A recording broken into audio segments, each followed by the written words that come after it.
মহাবাক্য চাণক্য শ্লোক। মূলত পরিবার গুণে মানব সন্তান মানুষ হয়ে থাকে। সামাজিক পরিবেশ অনেক পরে, কারণ সুস্থ নৈতিকতা ও সুস্থ সৌজন্যতাবোধ সম্পন্ন মানুষ ও পরিবার তথা বংশ ছাড়া সুস্থ সামাজিক পরিবেশ গড়ে ওঠে না।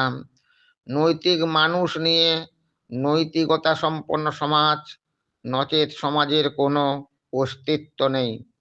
মূল শ্লোক: অবংশপতিতো রাজা মূর্খ পুত্রশ্চ পণ্ডিত অধনেন ধনং প্রাপ্য তৃণবন্মন্নতে জগৎ।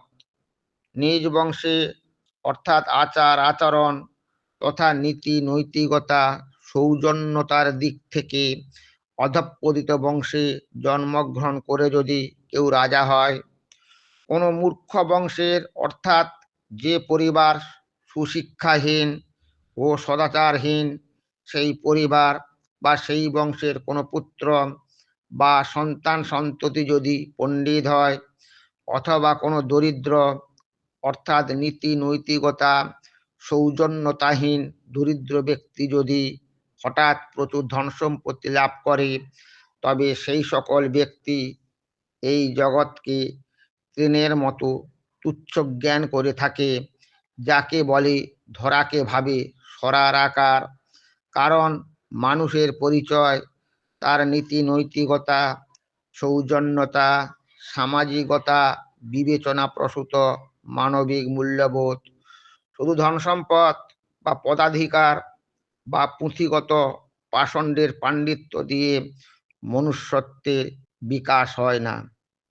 বর্তমান পরিস্থিতির দ্রষ্টব্য, মানুষের চামড়া গায়ে থাকলে কেউ মানুষ নাও হতে পারে। মানব সন্তান মানুষ হয়ে জন্মায় না। মা বাবা ও পরিবারের দায়িত্ব থাকে সন্তান সন্ততিদের মানুষের মতো মানুষ করার। প্রথমত পারিবারিক পরিবেশে সন্তান সন্ততি প্রকৃত মানুষ হয়, অনেক পরে সামাজিক পরিবেশ। তবে দৈত্যকুলে প্রহ্লাদের জন্ম বা গোবরে পদ্মফুল ফোটা বা সত্যকামের মতো দূরস্থ কোনো উদাহরণ দিয়ে সমগ্রকে বিচার করা চলে না। এগুলো যৎসামান্য ব্যতিক্রম মাত্র, তবে অবশ্যই এরা অত্যন্ত শ্রদ্ধার পাত্র।